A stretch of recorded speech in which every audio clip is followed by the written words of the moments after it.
Assalamualaikum warahmatullahi wabarakatuh. Selamat siang teman-teman, rekan-rekan kuliah sekalian. Pada siang ini alhamdulillah kelompok kami dari kelompok 4 pada mata kuliah perbandingan mazhab fikih, kami akan sedikit menjelaskan mengenai produk-produk hukum dan argumentasinya. Di sini kami dari kelompok 4 ada beranggotakan 3 orang. Yang pertama itu adalah A. Adila Saban, kemudian saya sendiri Hani Fitriani, dan juga yang ketiga A. Anggi Romadoni. Pada kesempatan kali ini pada perbandingan mazhab Syani dan Syiah akan kami paparkan tentang sholat dan juga toharoh. Mungkin ada beberapa perbedaan dari beberapa mazhab pada kesempatan kali ini. Yang pertama saya akan menjelaskan pengertian toharoh menurut mazhab Syani. Jadi menurut mazhab Syani, kata toharoh ini secara umumnya menurut bahasa artinya bersuci dari sesuatu yang kotor. Baik yang kotor itu bersifat hissi, dapat dirasakan oleh indera, maupun maknawi ataupun sebaliknya. Kemudian alat-alat yang digunakan untuk toharoh ini mayoritas ulama mengatakan bahwa alat-alat yang digunakan untuk toharoh adalah air.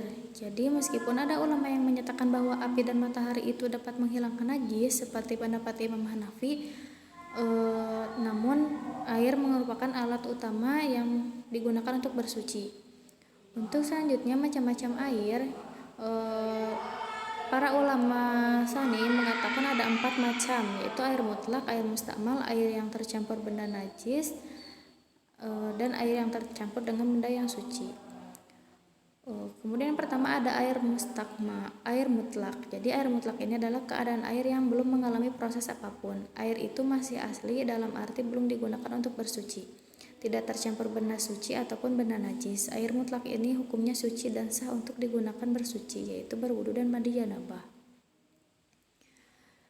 Kemudian yang selanjutnya air mustakmal. Jadi al mustakmal ini air yang sudah digunakan, entah itu berwudu ataupun mandi. Namun air mustakmal ini air sisa bekas cuci tangan, cuci muka, cuci kaki ataupun mandi biasa yang bukan mandi janabah gitu. Kemudian yang selanjutnya ada perbedaan pendapat apakah air mustakmal itu boleh digunakan untuk berwudu.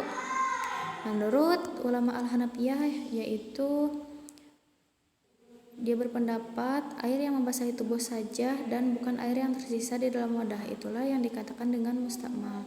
Air itu langsung memiliki hukum mustakmal saat dia menetes dari tubuh sebagai sisa wudu atau mandi.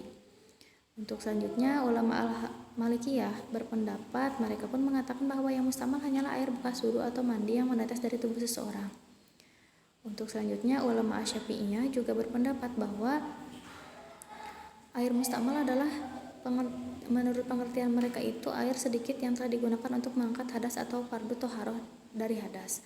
Air itu menjadi mustakmal apabila jumlahnya sedikit yang diciduk dengan niat untuk wudu atau mandi, meski untuk mencuci tangan yang merupakan bagian dari sunnah wudu. Untuk selanjutnya ulama Al-Hanabilah, air mustakmal dalam pengertian mereka adalah air yang telah digunakan untuk bersuci dari hadas kecil atau hadas besar, untuk menghilangkan najis pada pencucian terakhir ini dari 7 kali pencucian. Untuk selanjutnya para ulama ketika membedakan air mustakmal dan bukan mustakmal membuat batasan dengan ukuran volume air. Kemudian ulama Al-Hanabilah berpendapat air yang telah digunakan untuk bersuci dari hadas kecil dan hadas besar untuk menghilangkan najis pada pencucian yang terakhir itu. Kemudian yang selanjutnya air yang tercampur dengan barang yang suci.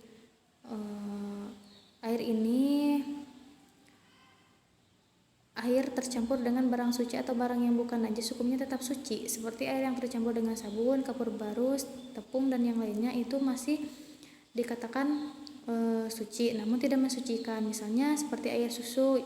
Jadi air yang dicampur dengan susu itu menjadi larutan susu dan tidak bisa digunakan untuk berwudu atau mandi janabah. Untuk selanjutnya yaitu air mutanajis. Jadi air yang tercampur dengan barang atau benda yang najis. Air ini tercampur dengan benda najis itu bisa memiliki dua kemungkinan, bisa ikut menjadi najis ataupun ikut tidak menjadi najis. Yang selanjutnya air musyahan musyamsi. Jadi air musyahan ini air yang dipanaskan. Jadi diambil dari kata syam, yaitu artinya matahari. Untuk selanjutnya yaitu pendapat yang membolehkan air mutlak. Jadi pendapat ini mengatakan tidak ada bedanya air yang dipanaskan oleh matahari atau air putih biasa.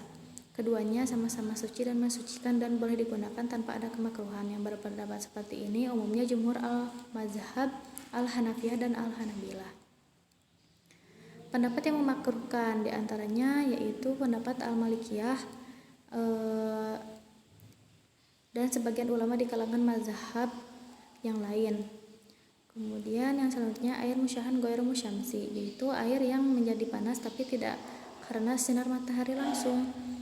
Kemudian al-Malikiyah dan al-Syafi'iyah mengatakan bahwa air yang ini tidak makruh untuk digunakan wudhu atau mandi janabah. Fardu wudhu menurut Imam Syafi'i dan Maliki ada yang pertama itu adalah niat. Menurutnya mewajibkan niat harus dibarengi dengan basuhan pertama. Jika seseorang membasuhnya tanpa niat maka batallah wudhunya. Bagi orang yang memiliki penyakit beser maka paginya harus niat untuk kebolehan sholat atau untuk membaca mushaf. Kemudian membasuh wajah. Kemudian yang selanjutnya membasuh kedua tangan dengan sikunya. Kemudian mengusap bagian kecil dari kepala, membasuh kedua kaki dengan mata kaki, kemudian tertib atau berurutan. Kemudian yang ketujuh hal yang membatalkan wudhu. Yang pertama adalah keluar sesuatu dari kubul dan dubur atau keluar mani. Menurut al-Malikiyah, keluar sesuatu yang tidak lazim seperti batu, darah atau nanah tidak membatalkan wudhu jika sesuatu tersebut terbentuk di dalam usus. Kemudian tidur yang bukan dalam posisi tamakun di atas bumi, tidak memungkinkan keluar sesuatu dari dubur. Kemudian hilang akal karena mabuk, tidur atau sakit. Kemudian yang selanjutnya menyentuh kemaluan. Yang selanjutnya yang ke-8 sunah-sunah wudhu menurut mazhab Syafi'i dan Maliki. Yang pertama adalah membaca ta'awudz atau bismillah. Kemudian membasuh kedua tangan sampai pergelangan atau persendian tangan. Kemudian berkumur-kumur dan menghirup air ke dalam hidung. Kemudian menyela-nyela jari, jemari tangan dan kaki. Kemudian mengulang basuhan sebanyak 3 kali, mengusap seluruh kepala, mengusap kedua telinga, niat, tartib, mualat, bersiwak baik dengan kayu khusus. Yang ke-9 mandi wajib. Macam-macam mandi wajib ini telah disepakati para ulama, yaitu ada 4. Yang pertama junub, yang kedua haid, yang ketiga nifas, dan yang keempat orang Islam yang meninggal dunia. Hambali menambahkan satu lagi, yaitu ketika orang kafir memeluk Islam. Syafi'i dan Imamiyah, kalau ada orang yang kafir itu masuk Islam dalam keadaan junub, maka ia wajib mandi junub, bukan karena Islamnya. Dari itu, kalau ada waktu masuk Islam ia tidak dalam keadaan junub, ia tidak mewajibkan mandi. Kemudian yang selanjutnya mengenai sholat. Dalam sholat ini, sholat itu adalah kewajiban bagi setiap umat muslim yang sudah balik. Dan untuk sholat ini mungkin ada beberapa perbedaan kesepakatan atau pendapat dari para ulama Syiah dan Sani. Yang pertama itu dalam hal melapaskan niat saat hendak melaksanakan sholat. Jadi 4 mazhab sepakat bahwa niat itu adalah wajib, sedangkan mengungkapkan dengan kata-kata adalah hal yang tidak diminta atau tidak usah.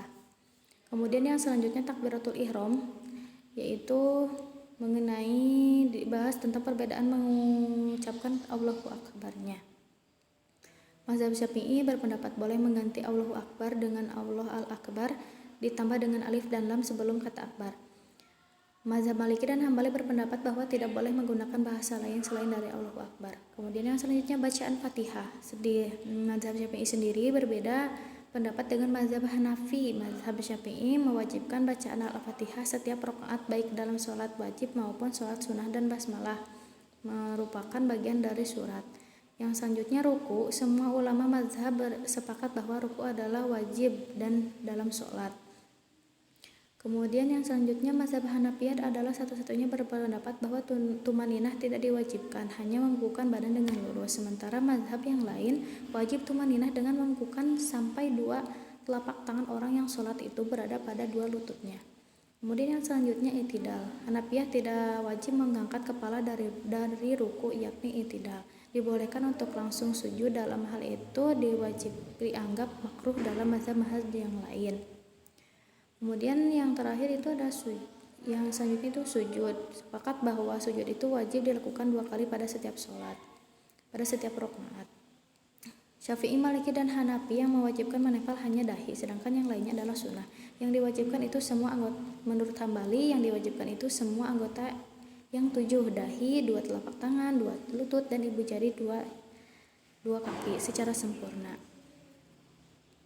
Kemudian yang ke-8 itu tahiyat. Tahiyat sendiri menjadi 2, yaitu tahiyat awal yang dilakukan pada rakaat kedua dan tahiyat akhir yang dilakukan di rakaat ketiga atau keempat dalam sholat. Hambali berpendapat tahiyat pertama itu wajib, sedangkan mazhab lain berpendapat hanya sunnah. Syafi'i dan Hambali tahiyat terakhir adalah wajib. Maliki dan Hanafi hanya sunnah ataupun bukan wajib. Yang selanjutnya mengucapkan salam. Syafi'i, Maliki, dan Hambali mengucapkan salam adalah wajib, Hanafi tidak wajib. Menurut 4 mazhab kalimatnya sama, yaitu Assalamualaikum warahmatullahi wabarakatuh. Argumentasi toharoh menurut mazhab Syiah. Dalam bab toharoh ini Syiah berbeda keyakinan. Dalam melaksanakan syarat dan rukunnya, air mani saja yang membatalkan wudhu terhadap 3 cairan yang keluar dari kemaluan manusia. Perbedaan Syiah dengan Islam, para ulama sepakat ada 3 jenis air yang keluar dari kemaluan manusia yang membatalkan wudhu. Yang pertama ada madi, yaitu cairan karena mendapat rangsangan. Kemudian wadi, yaitu cairan kental agar putih keluar setelah kencing. Kemudian yang selanjutnya air mani, yaitu keluar ketika berhubungan suami istri. Dalam bab wudhu juga saat membasuh muka, Syiah mewajibkan membasuh muka dari atas. Syiah membasuh tangan diawali dari siku. Syiah dalam berwudu berbeda. Islam sesuai para ulama bahwa mencuci wajah sunnah bagi mulai dari atas, bawah, atau samping, yang penting wajah tercuci. Memang sebaiknya sesuai sunnah Nabi, semua diawali dari kanan. Tapi bagi Syiah hukumnya wajib dari atas dan juga nanti tidak dengan tangan tetapi wajahnya langsung dicelupkan. Kemudian argumentasi sholat menurut mazhab Syiah itu ada waktu-waktu sholat. Itu waktu sholat subuhnya itu terbit fajar hingga terbit matahari. Yang kedua waktu sholat zuhur dan asar. Yang ketiga waktu sholat maghrib dan isya. Kemudian perbedaan cara dan gerakan sholat Syiah dan yang lainnya itu ada pada fokus mata, takbiratul ihram, posisi tangan, kemudian juga baca al-fatihah dan juga membaca salam. Dan yang kedua ada turbah, yaitu lempengan tanah yang digunakan untuk bersujud.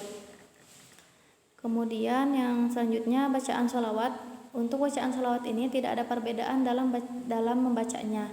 Syiah dan Syani tidak ada perbedaan. Namun jika pada kelompok Sani itu berbunyi Allahumma sholli ala sayyidina Muhammad wa ala ali sayyidina Muhammad kama sholaita ala sayyidina Ibrahim, maka pada Syiah ditambah Asmaul Husna innaka Hamidum Majid. Mungkin cukup sekian pemaparan materi dari kelompok kami, yaitu kelompok 4. Mohon maaf apabila ada kata-kata yang kurang dimengerti atau ada kesalahan. Saya ucapkan terima kasih kepada semua rekan-rekan yang sudah menyimak dan juga menonton video ini. Cukup sekian dari kelompok kami. Billahi taufiq wal hidayah. Wassalamualaikum warahmatullahi wabarakatuh.